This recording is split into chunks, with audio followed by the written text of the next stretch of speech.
잘 지내셨습니까? 오늘도 새날 새벽이 밝아오고 있습니다.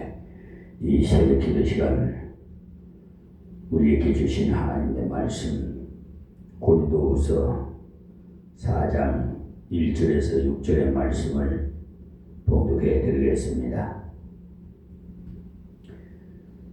이러함으로 우리가 이 직분을 받아 공의하심을 입은 대로 낙심하지 아니하고 이에 숨은 부끄러움의 일을 버리고 겨울 가운데 행하지 아니하며 하나님의 말씀을 혼잡게 아니하고 오직 진리를 나타내므로 하나님 앞에서 각 사람의 양심에 대하여 스스로 청구하느라. 만일 우리 복음이 가리웠으면 많은 자들에게 가려운 것이라. 그 중에 이 세상 신이 믿지 아니하는 자들의 마음을 호미케 하여 그리스도의 영광의 복음에 광채가 비치지 못하게 함이니, 그리스도는 하나님의 형상이니라. 우리가 우리를 전파하는 것이 아니라 오직 그리스도 예수의 주 되신 것과 또 예수를 위하여 우리가 너희의 종된 것을 전파함이라. 어두운 데서 빛이 비치리라 하시던 그 하나님께서 예수 그리스도의 얼굴에 있는 하나님의 영광을 아는 빛을 우리 마음에 비치셨느니라. 아멘. 고린도후서 4장 1절에서 6절의 말씀을 봉독해 드렸습니다. 이 말씀을 오늘 새벽에 공부할 것인데 귀담아 들으시고, 하나님의 말씀 이 김종선 목사의 음성으로 듣지 마시고 하나님의 음성으로 들어야 은혜가 됩니다. 사도 바울이 두 가지 큰 문제를 말씀했는데요. 그 하나는 자기의 직분의 의문이 의문의 직분이 아니라 생명의 직분으로서 모세의 직분보다 더 위대하다고 말씀드렸습니다. 모세의 직분은 정죄의 직분이지만은 바울 사도의 직분은 생명을 살리는 직분으로서 정죄의 직분이 귀했듯이 살리는 직분은 더욱 귀하다는 것을 3장 11절까지 해서 말씀하셨어요.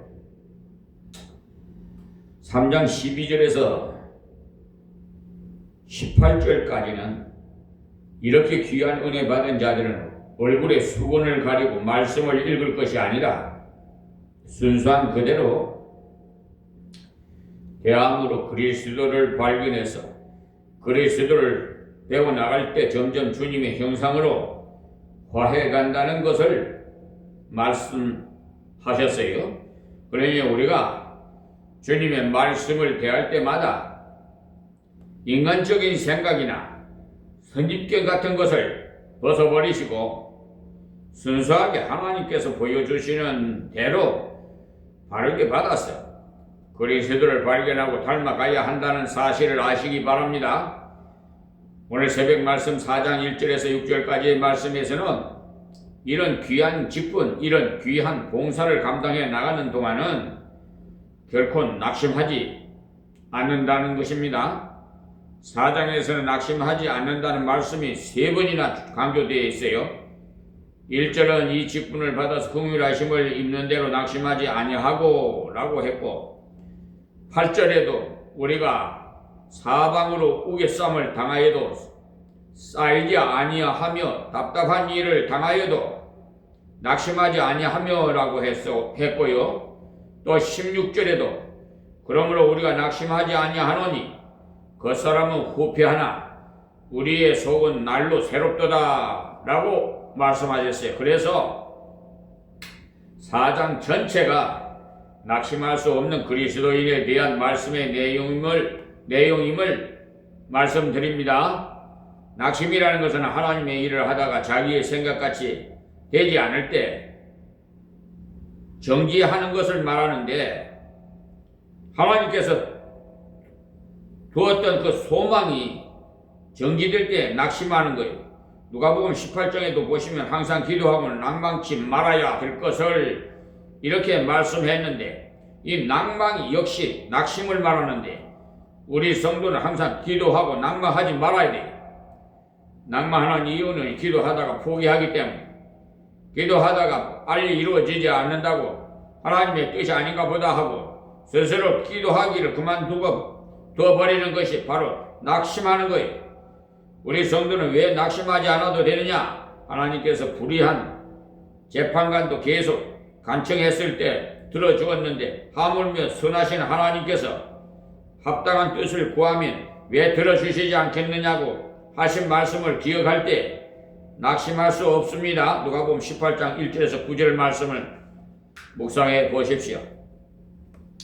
또 갈라디아서 6장 9절에도 보시면은 선을 행하되 낙심하지 말지니 때가 이르면 반드시 거두리라고 했는데, 선을 행하다가 포기해버리는 것은 바로 낙심이, 선을 행하는데도 사람들이 칭찬하지 않고 박수도 안 칠 뿐만 아니라 오히려 비판하는 사람이 있지요.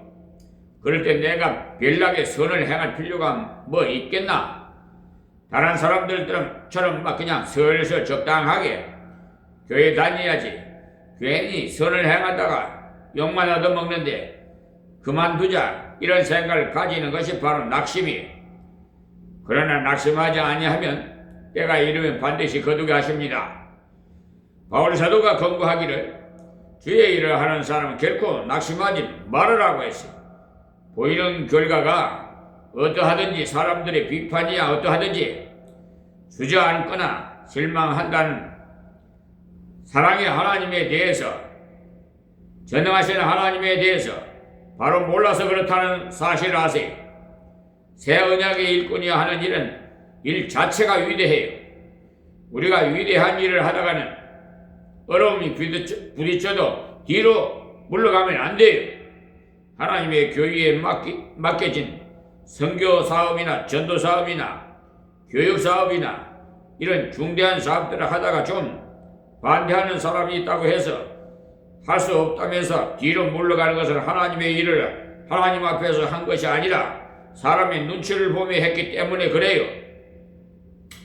바울 사도는요, 주님의 복음을 전하는 중에 사람들의 반응이 어떠하든지 변치 아니하시는 하나님의 섭리와 언약을 믿었기 때문에 낙심하지 아니하고 소망 중에 계속 걸어갔다는 것입니다. 십자가의 표대를 향해서 자로나 우르나 기어치지 않고 그냥 다름질하는 경주자처럼 계속 전진 달려가야 돼. 그는 보이는 것을 중심에서 살아가지 않고 보이지 않는 것을 위해서 살아간다는 것을 알 수가 있어요. 성도가 보이는 것을 중심에서 살아간다면 세상 사람과 다를 바가 없어요. 요즘요, 눈으로 신앙생활해요. 어디 지역에 이사를 가잖아요. 그러면 성령의 인도함 받아서 기도해가지고 인도하는 대로 신앙생활 해야 되는데, 자기가 하나님이야. 쭈쭈 이쪽 쭈 저기 쭈 교회마다 쭈쭈 다녀가지고 자기에게 유익이 되는 만한 장사해가지고 유익이 되는 그런 곳을 다닌다. 교인 수가 많은 곳으로. 그러니까 하나님께서 기뻐하시겠습니까? 자, 1절 말씀 보겠어요. 이러함으로 우리가 이 직분을 받아 있는데, 이 직분이야말로 생명을 살리는 그런 영광스러운 직분입니다. 그런데 그 직분을 은혜로 받았으니까 하나님께 인정을 받는 거죠. 그리고 얼마나 감사한 일입니까? 그러므로 직분을 은혜로 받은 사람은 마음속에 항상 간직하면서 봉사해야 쉽게 자기 연민에 빠지지 않아요. 긍휼하심을 입은 대로 낙심하지 아니하고, 이 말씀이 이러므로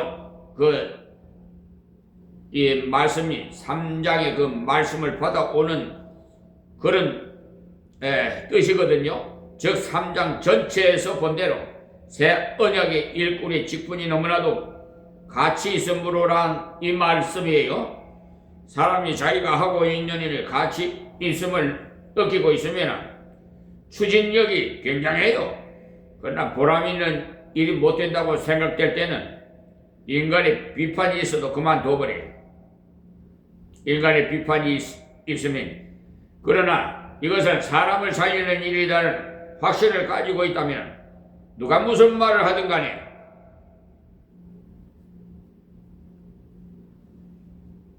개념치 않고 전진합니다.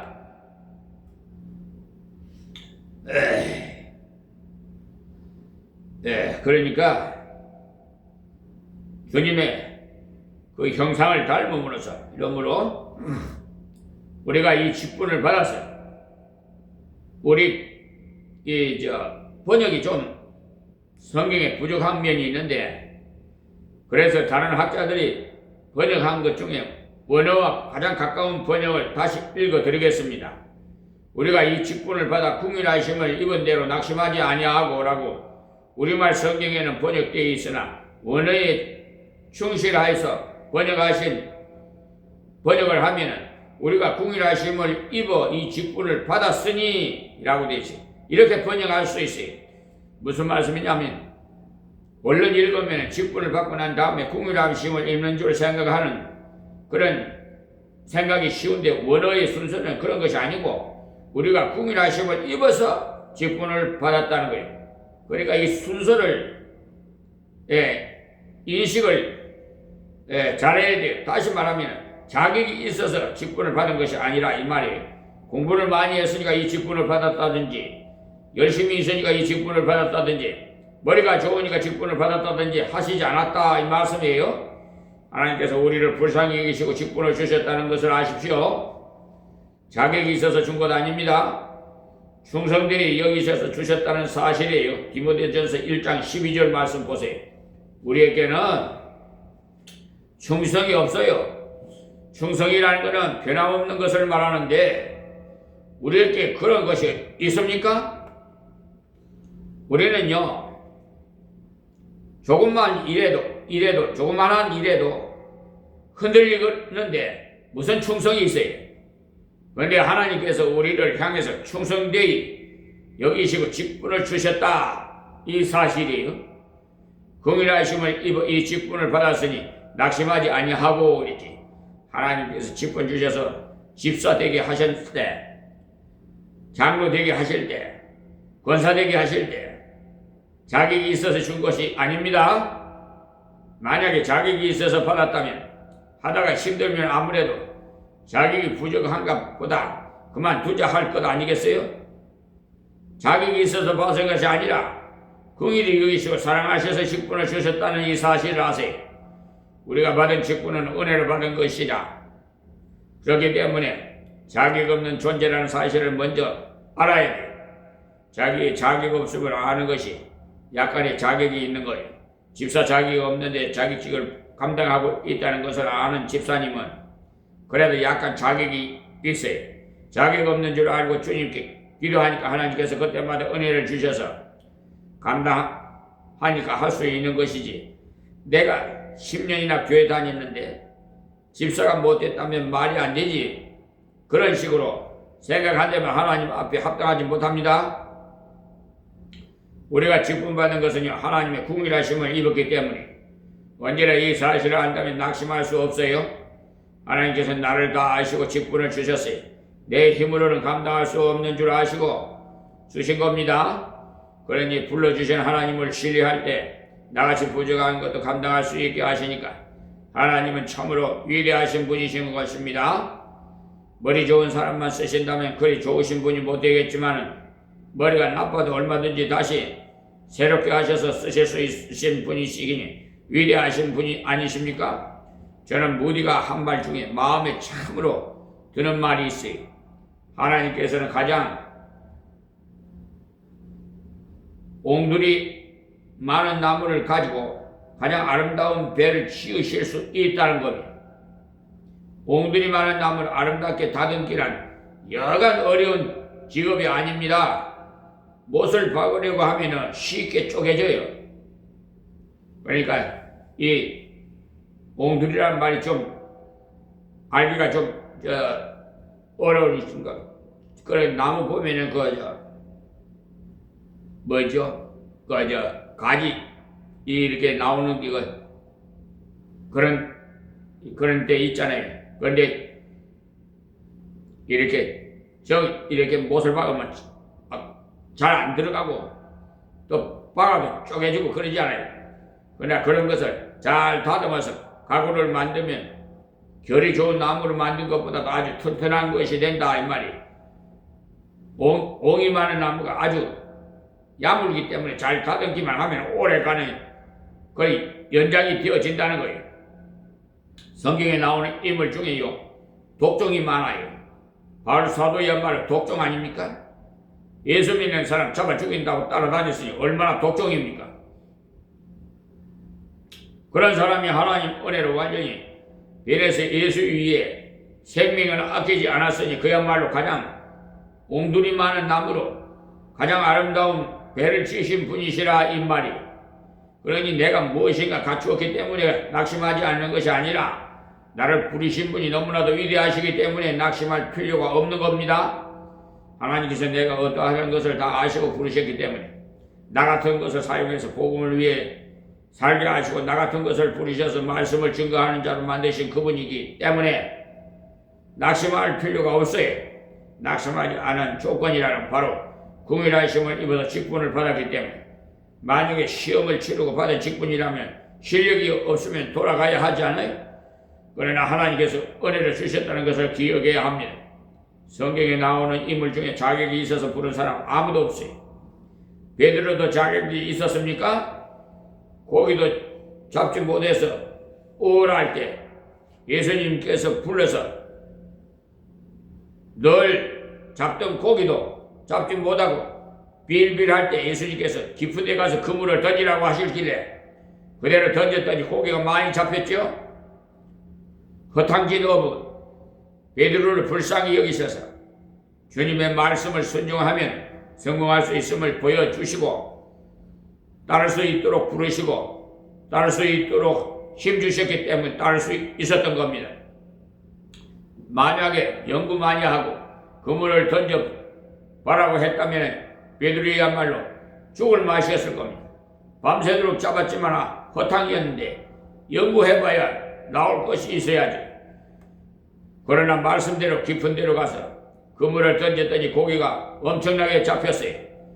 무능한 베드로를 유능한 사람으로 만드신 분이 누구요? 바로 예수님이시지요.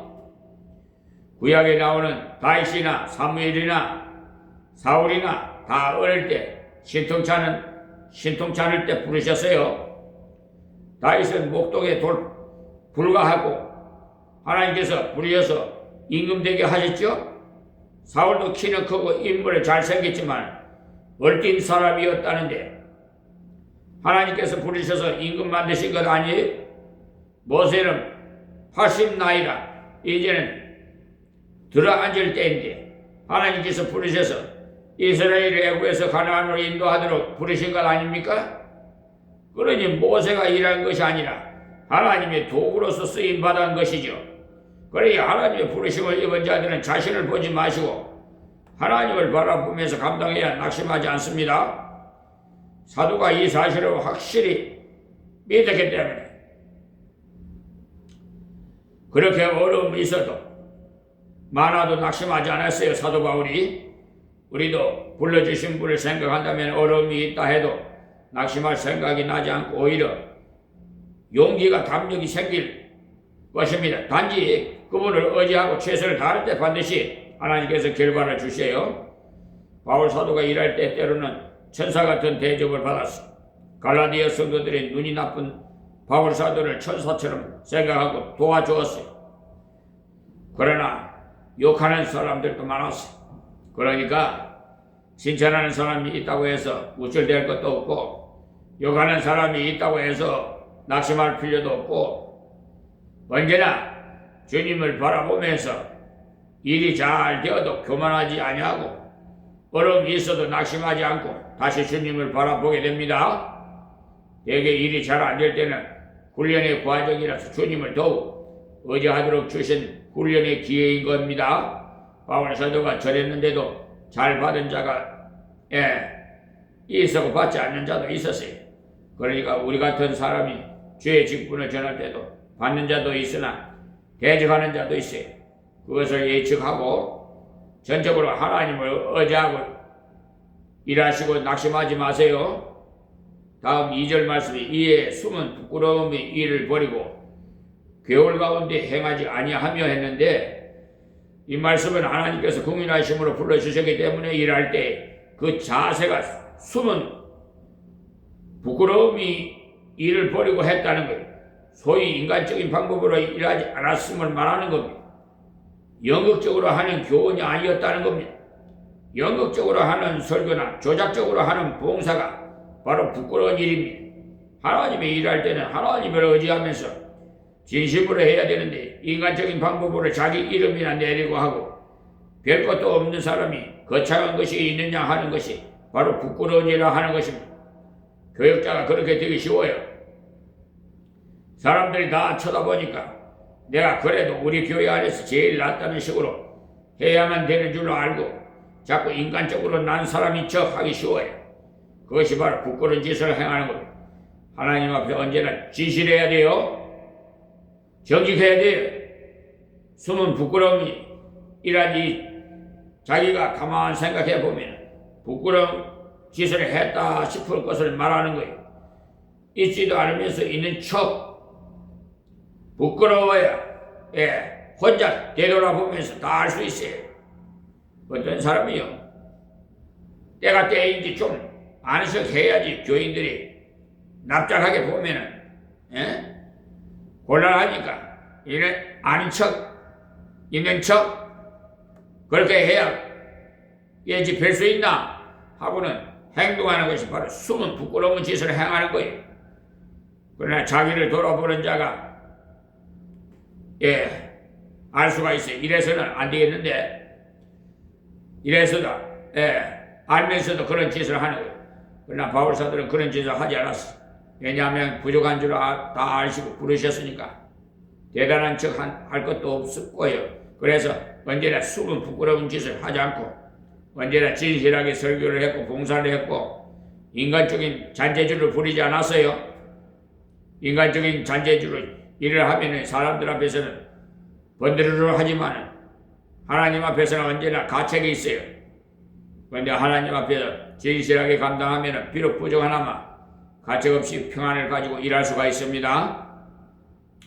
그리고 겨울 가운데 행하지 아니하며라는 말씀을 이 겨울이라는 것이 바로 외식이 지나쳐서 교모하게 속이는 것을 말해요.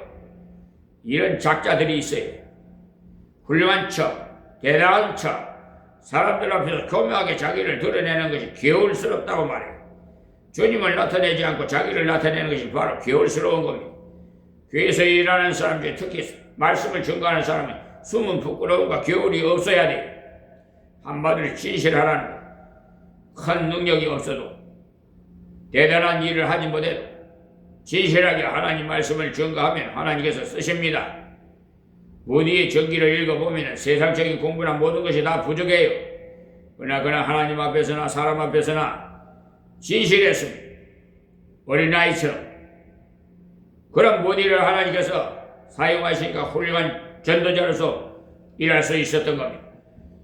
초등학교도 제대로 나오지 못한 무디였지만은 예일대학이나 다른 명문대학에 가서 복음을 전했는데 많은 학생들이 회개하고 예수를 믿었던 사실을 아세요. 인간적으로 생각한다면 될 법한 일이 아닙니다. 그래도 그런 지식인들에게 복음을 전하려면 학박사가 되어야 그들에게 복음을 전할 수 있지. 초등학교도 제대로 나오지 못한 무식꾼이 어떻게 그런 훌륭한 학생들에게 복음을 전하란 말이니까. 그렇게 쉽지만은 주님만을 드러내니까 설교할 때 문법에 맞지 않는 말을 해도 다 알아듣고 복음을 잘 받아들이더라는 거예요. 부끄러운 일을 버리고 겨울 가운데 행하지 아니하면서 철저하게 감당한 것이 말씀을 혼잡게 아니하고의 이것입니다. 바울 사도에게 하나님께서 말씀을 맡기셨네. 그 말씀을 증거할 때 혼잡게 하지 않았던 것입니다. 하나님의 말씀 전하는 자 말씀을 혼잡게 한다면 큰일이에요. 설교가 성경보다 어려우면 문제입니다. 알겠습니까? 꼬불꼬불 왔다 갔다 하니까 무슨 말을 하는 건지도 도무지 못 알아듣고 알기는 많이 아는 것 같은데 나는 무슨 말을 하는지 모르겠더라 한다면 큰 문제예요. 그래서 제가 수시로 말씀드렸잖아요. 어린애부터 노년에 이르기까지 누구든지 알아들을 수 있는 평범한 그런 설교를 해야 명설교라고 뭐 유창하게 외국어를 막 5개국 6개국 안다고 막 해제쳐면은 아는 사람이 알겠죠. 무식한 사람은 알겠습니까 여러분? 배우지 않은 사람은? 그런데 저는 평신도 때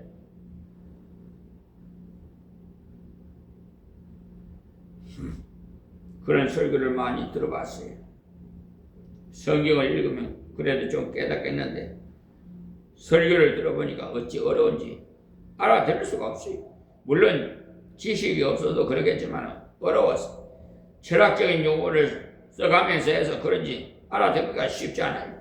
그런데 바울 사도는 철학을 많이 공부한 사람. 그래서 아테네에 갔을 때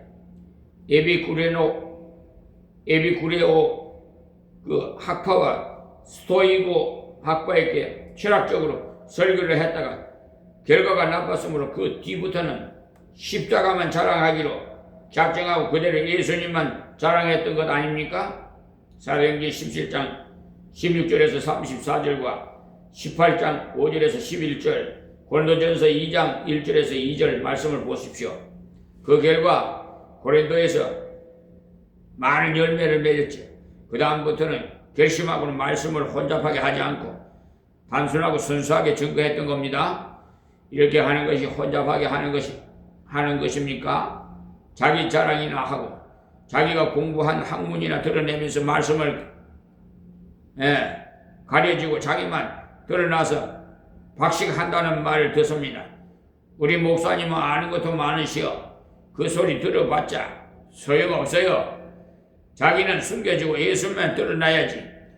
예수는 숨겨지고 잡다한 말만 마음에 남아있다면 소용이 있겠습니까? 여러분이 집에 돌아가서 가만히 생각해봐요. 아, 하나님 뜻이 그렇게 되는구나. 하나님께 그렇게도 나를 사랑하시구나. 이것이 남아있어야 됩니다. 그런데 가가지고 그 우리 목사님 유창이 아는 것도 많구나. 그거 알아봤자 뭐예요? 예? 그러니까 참다운 참목자는 그렇게 어렵게 설교 안 합니다.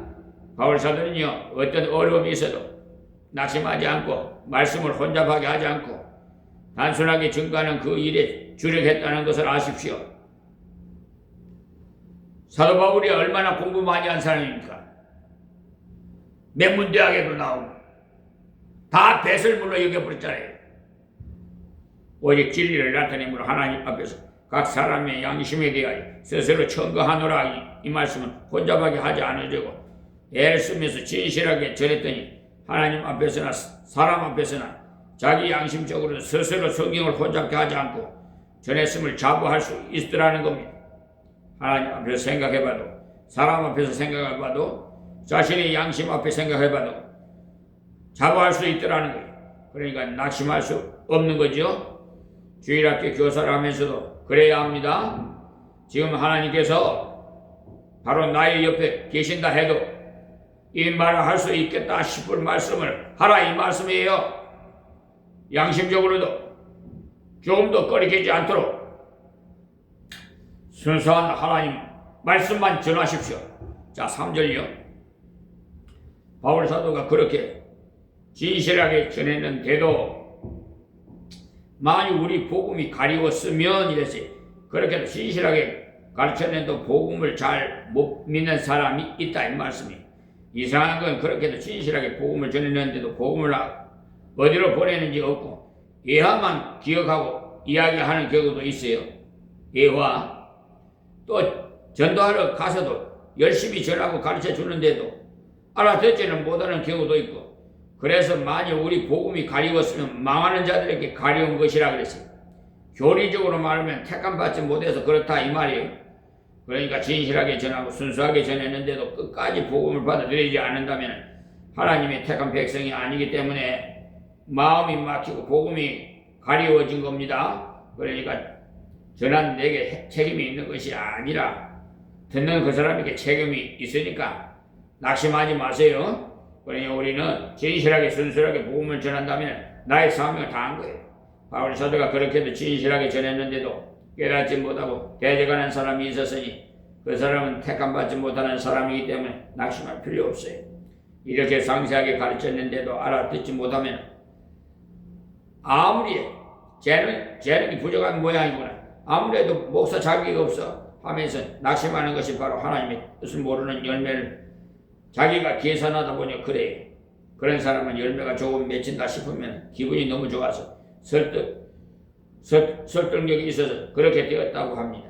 세상 사람들이야 설득력이라는 그 용어를 쓸 수 있을지 몰라도 성경에는 설득력이라는 용어는 없어요. 하나님께서 성령으로 마음을 열어주시면 진리대로 증거해 주면 받게 되어 있는 것이지. 그러니까 낙심하지 말고 계속 전하면 돼. 설득력 시키려고 하지 마시고. 예수님께서는 씨 뿌리는 비유에서 4분의 1만 열매 맺는 것을 비유로 말씀해 주셨거든요. 그러니 전도할 때도 그렇게 생각하고 전도하십시오. 내 사람에게. 그러니 전하면은, 그러니까 네 사람이 한 사람을 반드시 열매를 맺을 것이라는 생각으로 기도하고 전도해요. 네 사람한테 전도하면은 한 사람은 받을 수 있지 않겠나. 하여튼 때를 얻든지 못 얻든지 전하세요. 그렇게 전도하면 낙심이 되지 않아요. 결과가 신통치 않으면 복음을 받을 자가 아니구나, 망할 자구나 하고 다른 사람에게 전하면 돼요. 두 번, 세 번 전해도 안 되면 먼지를 털어버리라고 그랬잖아요.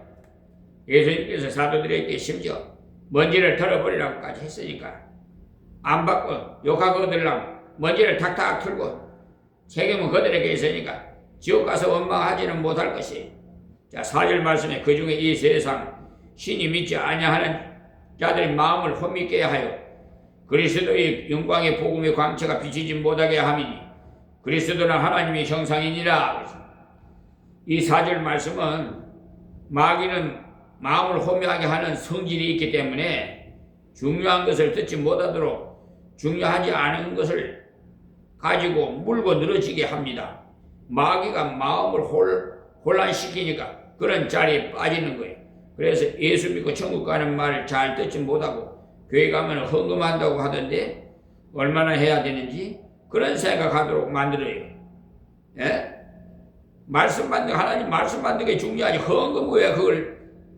그러니까 마귀가 그렇게 그냥 헌금한 것부터 하니까 은혜가 되겠습니까? 내가 하나님 만나서 은혜 받아야지. 이러고 마음을 심정으로 가야지. 교회를 나와야지. 전도할 때도 그런 사람은요, 그런 것을 가지고 집요하게 따지듯 사는데, 그럴 때는 예수 믿으면 그런 것을 나중에 저절로 알게 되고, 또 돈이 없으면 안 해도 되니까 그런 염려는 하지 않아도 된다고 가르쳐 주십시오. 11조까지 꺼내서 말할 필요가 없어요. 주님의 은혜를 아무것도 모르는 사람에게 11조 대해서 말하면 오히려 큰 걸림돌이 됩니다. 그런 것은 나중에 은혜 받으면요, 우리가 예수님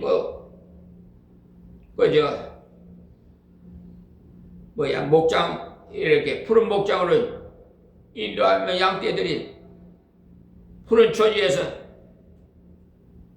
그 영양이 있는 풀을 먹으면 자연히 젖이 많이 나오잖아요. 그러니까 말씀을 은혜를 입혀야 헌금이 나오든지 말든지 하지. 하나님께 감사하니까 자원해서 드리는 거지. 은혜도 안 되는데 무슨 푸른 초장으로 인도하지 않는 말씀 제대로 은혜가 안 되는데 헌금할 수가 있겠어요? 복음을 전해주면 받을 듯 하면서도 받지 못하는 사람이 있거들랑 어떤 사람은 교회 가면 돈을 많이 낸다고 하더라는 그 염려로 인해서 선뜻 결정을 못하는데 예수님께 허락하셨지 거둔다는 말씀을 하지 않았습니다. 그런데 자꾸 그런 마음이 들도록 해서 혼미케 만들기 때문입니다. 좀 가르쳐 주세요. 때문에 전도하러 가기 전에 이것을 위해 많이 기도하시고 어떤 사람의 순수한 말씀을 들으면 될 건데 중간에 어떤 말 한마디를 세게 듣고 자꾸 빙빙 돌려가면서 책임질하고 또 생각하고 염려하게 만들고 목사님이 왜 그런 말씀을 했을까? 교회 돈이 없나? 등등 온갖 추측을 하는데 그런 식으로 나가면 은혜 못 받아요. 혹 책망하는 말이라도 하면 요새 목사님 말을 안 듣는 사람이 있나? 이렇게 생각하는 사람이 있네. 그것이 바로 마음이 자꾸 혼미하게 되는 거예요. 진리를 받아들이고 고쳐나가야 되는데 이상한 방향으로 들려가면 상상하니까 사단이 그렇게 생각하도록 유혹한 거예요. 혹 마음이 자꾸 그런 식으로 향하거들랑 성령께서 사로잡아 주시도록 기도하세요. 설교 준비하는 사람도 항상 그것을 염두에 두시고 기도하시고요. 저는 말씀 전할 때 이웃에서 고함소리 나지 않도록 항상 기도해요. 말씀을 받을 때 마음이 조금도 흐트러지지 않도록 받는 자나 전하는 자가 다 같이 기도해야 됩니다. 자, 이 세상 신이 믿지 아니하는 자들의 마음을 혼미케 하여 그리스도의 영광의 복음의 광채가 비치지 못하게 함이니 그러니까 이 말씀이 예수님이 하나님의 아들이신데 우리 죄를 대신 해결하시기 위해 오신 그분에 대한 말씀인 영광의 복음을 가리워버리고 다른 말만 들리도록 한다 이 말이에요. 그리스도는 하나님의 형상이니라 그러지 하나님의 영이심으로 보이지 않습니다. 그러니까 여러분 곁에 계신다는 사실 아세요? 그러나 살과 뼈를 가지고 오신 분이 예수님이시에요. 그러니까 형상을 입고 나타나신 분이 하나님의 아들 예수님이시에요. 그렇기 때문에 예수님에 대해서 의심할 가능성이 많은 거죠. 육신을 입고 오셨는데 우리의 구세주로 하나님이라고 하니까 의심할 가능성이 있는 거죠. 그러나 육신을 입고 이 땅에 오신 자체가 우리를 얼마나 사랑하였으면 귀하게 보시는가를 보여주신 것으로서 이 사실을 바로 아는 것이 바로 번쩍거리는 광채인 것. 예수님께서 이 땅에 오셨다는 자체가 광채가 되는 거예요. 하나님께서는 나를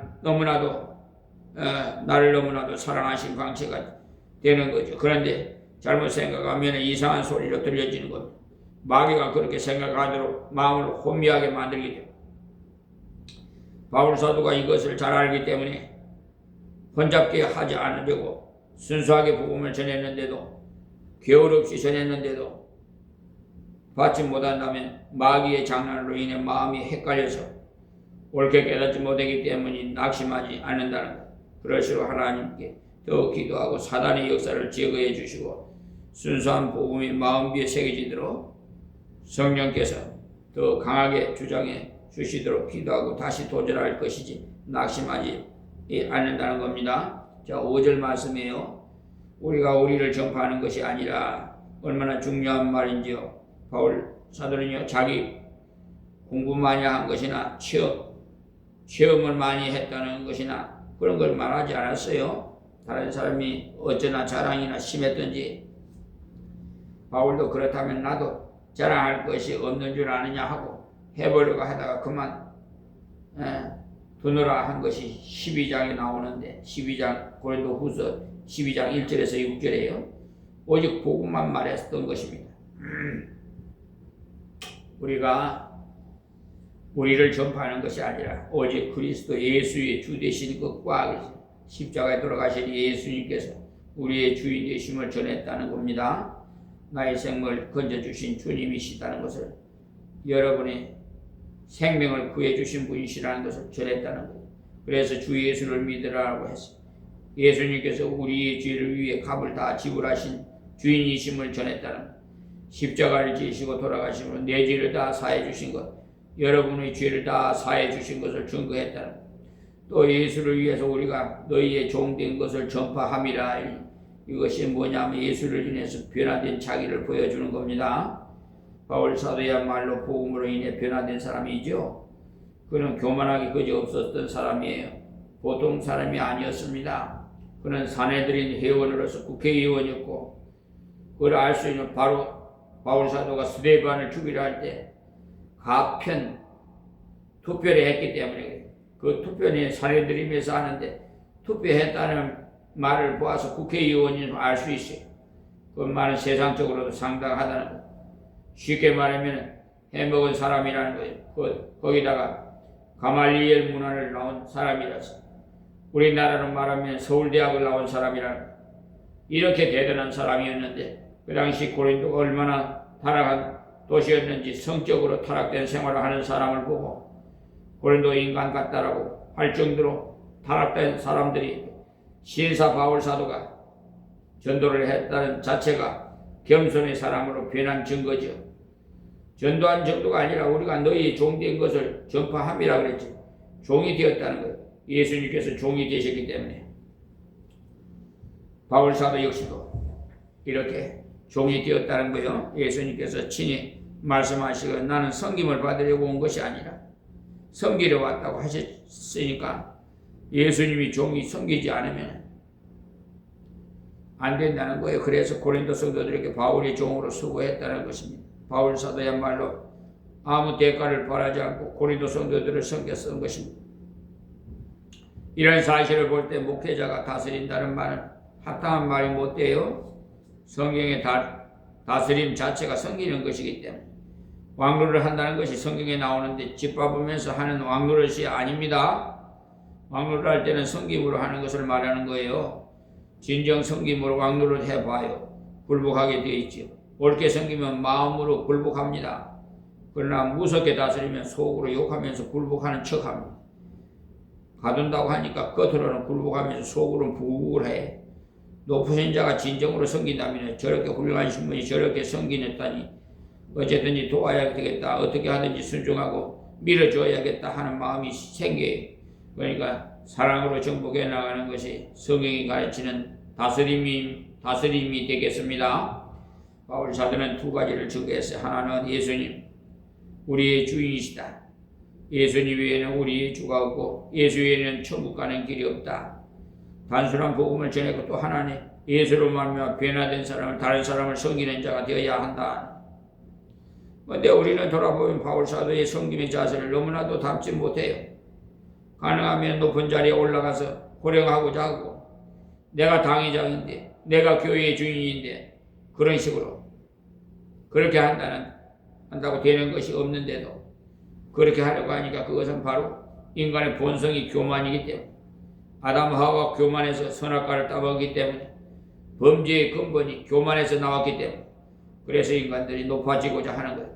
우리가 예수 그리스도를 주님으로 모셨다면 주님께서 섬기는 자로 오셨거든 내가 섬기는 자 되지 않는다면 주님을 주인으로 모셨다는 것이 거짓입니다. 주님께서 섬겼으니 그 종은 마땅히 섬겨야 당연한 것이죠. 성도들끼리만 섬길 것이 아니라 주를 모시는 사람들에게도 봉사해야 주고 나누어주고 친절을 베풀어야 돼요. 우리 믿는 사람이 다 그렇게 된다면 우리나라가 예수 분위기가 되었을 겁니다. 그래서 어느 지역에 예수 믿는 사람들의 숫자가 10%가 넘어가면 그것은 선교할 필요가 없는 곳이라고 해요. 선교할 필요 없이 그들에게 그곳 지역 교회가 전도하면 된다 이 말이죠. 외국 사람이 가서요 전도할 필요도 없다는 거예요. 니제르 같은 곳은요 믿는 사람이 1%도 잘 안 된답니다. 그렇기 때문에 선교사가 있어야 하는 거예요. 그러나 K국 같은 곳은 예수 믿는 사람이 80%나 되는데도 선교사가 2만 명이나 넘는다고 하니까 문제이죠. 아프리카라고 해서 선교사가 다 가야 하는 것도 아니에요. 선교에 대해서 좀 연구해 보니까 쓸데없는 소문을 많이 하고 있다는 것을 알 수가 있어요. 실질적으로 선교사가 와서 보고하는 것을 들어보면요, 정말 진실하게 이렇게 우리 한국에 선교비를 이리 보내서 생활하게 하잖아요. 근데 그 목적에 쓰지 않고 엉뚱한 짓거리 한대. 그러니까 우리가 기도 많이 해야 됩니다. 예. 선교사를 파송할 때도 많은 연구를 하시고요. 예. 보내야 돼요. 그래야지 그냥 그 유행적으로 이렇게 하면 안 돼요. 우리가 성경을 바로 한다면 믿는 자가 10%만 돼도 분위기를 기독교 분위기로 만들 수 있어요. 그런데 우리나라는 25%나 대단한 숫자를 가지고 있으면서도 이 일이 일어나지 않고 있잖아요. 다른 사람에게는 책임을 돌릴 것이 아니라 나 자신을 돌아봐요. 내가 그리스도의 종으로서 성김이 자세로 살고 있는지,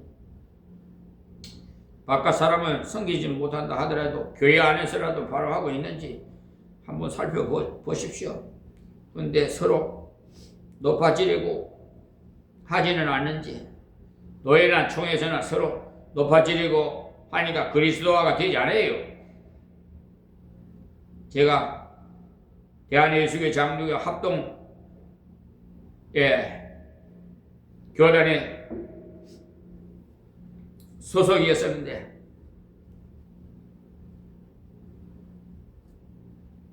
노예를 할 때마다 또 총회를 할 때마다 가보면 은혜가 안 돼.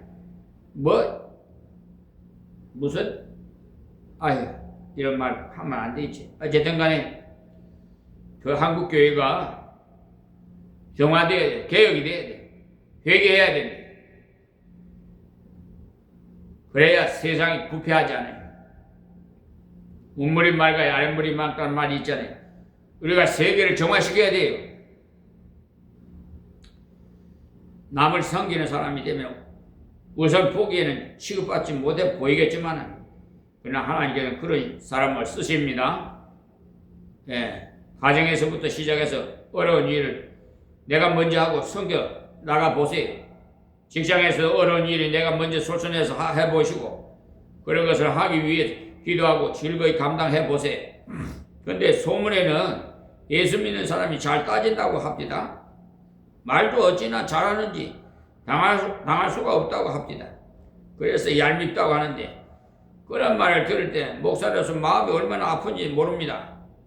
제가 은행에 근무하는 사람들과 오랫동안 성경 공부를 같이 하고 있다 보니까 그런 분들의 말을 들어보면 예수 믿는 사람이 겁난답니다. 말을 어찌나 잘하는지 조리 있고 따지고 해서 상대하기가 너무 힘든 사람이 믿는 사람이라는 거예요. 그러니까 우리 성도들이 좀 달라져야 해야 되는데 오히려 이방인보다 더 참 안타까워요. 우리가 너희의 종된 것을 전파함이라 이랬죠. 종이 되어야 증거가 나타나든지 말든지 하지. 종도 되지 않고 종이라고 해봐야 웃긴다고 할 것 아니겠어요? 섬기면서 종이라고 해야 될 것 아니겠어요? 자, 6절 말씀에 어두운 데서 빛이 비치리라 하시던 그 하나님께서 예수 그리스도의 얼굴에 있는 하나님의 영광을 아는 빛을 우리 마음에 비치셨느니라. 이 말씀은 창세기 1장 3절에 어두운 가운데 빛이 있으라 하시는 빛이 있었더라. 하나님 보시기에 좋았더라고 말씀하셨는데 그 빛은 물리적인 빛입니다. 물리적인 빛이 비치게 하신 그 하나님께서 신령한 빛을 우리 마음의 그리스도를 통해 비춰주신 겁니다. 그러니까 이 땅에 어두운 곳에 빛을 비추신 것처럼 어두운 내 마음에 예수님을 모르던 내 마음에 하나님을 모르던 내 마음에 예수님의 얼굴에서 나는 그 빛을 성령께서 내 마음에 비춰주시니까 주님께서 나를 위해서 죽으셨구나. 나를 그토록 사랑하셨구나. 그렇게 알게 되었다는 겁니다. 하나님의 사랑에 대해서 깜깜하기만 하던 내가 하나님의 사랑을 발견하게 되었으니까 내가 깨달은 것이 아니라 성령께서 깨닫도록 비춰주셨으니 내가 깨달은 것입니까? 그렇죠? 내가 깨닫게 되지요. 성령께서 깨닫게 해주시니까 바울 사도 역시도 주님의 빛으로 인해서 깨닫게 됐으니까 다른 어두운 사람에게 그 빛을 비추기 위해서 낙심하지 않았어요. 바울 자기처럼 어두운 사람에게도 주님을 밝은 빛을 비추사 세상을 주셨는데 다른 사람에게도 얼마든지 자기를 통해서 그 빛을 비춰줄 수 있도록 하실 것을 믿기 때문에 낙심할 것이 없다는 것입니다. 하나님께서는 반드시 그렇게 하십니다. 우리가 왜 낙심하지 않고 이렇게 소망 중에 그리스도의 일을 할 수 있느냐 하면 은혜를 주신 직분임을 알기 때문에 그래요. 우리가 직분 받은 것은요 자기거로 받은 것도 아니고 은혜로 받은 것임을 알기 때문에 나는 부족하나 하나님은 은혜로 변하지 않습니다. 은혜는 변하지 않아요. 나 같은 부족한 사람도 성령께서 붙잡으시면 얼마든지 감당할 수 있습니다. 그러니 낙심할 것이 아니라 의지할 것이고 낙심할 것이 아니라 강구할 것이. 일이 잘 안 될 때도요 낙심하지 마세요. 하나님께서 그런 기회를 통해서 택한 자와 그렇지 못한 자를 구별하는 기회를 분별하게 하는 기회도 되게 하십니다. 그리고 우리는 증거할 때 자기를 드러낼 것이 아니라 예수님께서 주 되신 것이 내가 예수로 말미암아 사람들이 종된 것을 증거하자는 거예요. 그렇게 하려면 예수님께서 나의 주인 되신 것을 예수님을 섬김으로 보여줘야 합니다. 또 사람들이요 종된 것도 사람들을 섬김으로 보여줘야 되고요. 또 낙심하지 말고서 내가 예수를 믿으면 내 마음에 빛이 비춰졌음을 아시고 어두웠던 세상에 하나님께서 말씀 한마디로 세상에 빛을 비추신 것 같이 어두웠던 내 마음에 성령의 빛이 비치니 예수를 발견하고 예수를 믿게 된 거예요. 그러니 전도할 때 즉시 돌아오지 않는다 하더라도 성령께서 그 마음을 사로잡으시면 반드시 믿게 됩니다. 때가 오면 반드시 열매가 맺혀.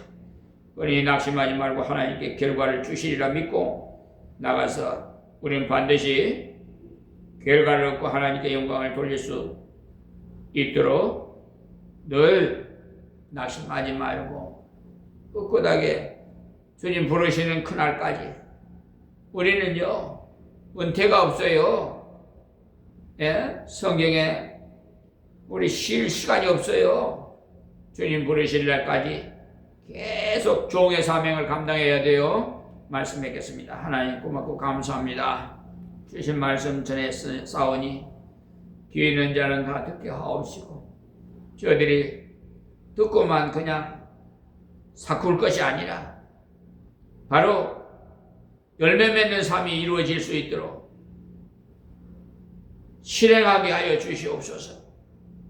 또한 이방인들도 구원해 주시고 이 나라의 백성도 굽어 살펴주시고 하나님 분단된 이 나라 하루속히 평화 통일이 이루어져서 우리 한민족 5,000년의 역사를 지닌 이 나라를 복을 내려 주시옵소서. 저 시베리아 만주벌판도 우리 지경으로 넓혀 주시옵소서.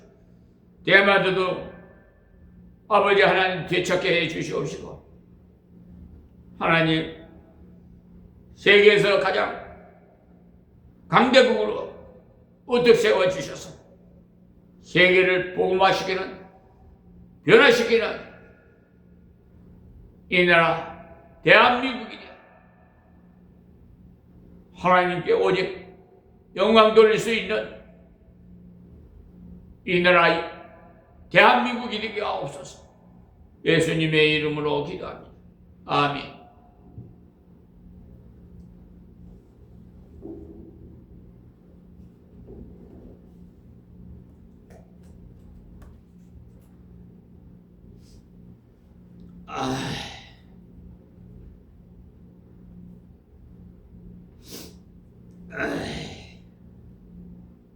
우리 찬양 드리겠습니다. 37번도 금수강상 371장이 찬양 드리겠습니다. 우리나라같이 좋은 나라가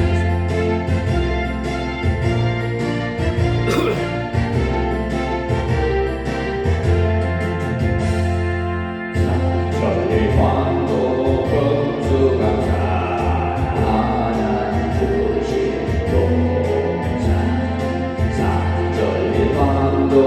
금수강산 하나님 주신 동산 이 동산에 활발한 사막의 일꾼을 부르는 꽃미나에 일가려고 누가 대답을 할까 일하러 가세 일하러 가 상절과 하나님의 하나님 명령 받았으니 간고 강산에 일하러 가세 상절반도 금수강산 하나님 주신 동산 상절반도 금수강산 하나님 주신 동산 동토가와 바깥에 사방의 일꾼 부르는 꽃미나에 일가려고 누가 대답을 할까 일하러 가세 일하러 가 상절강산 하나님 동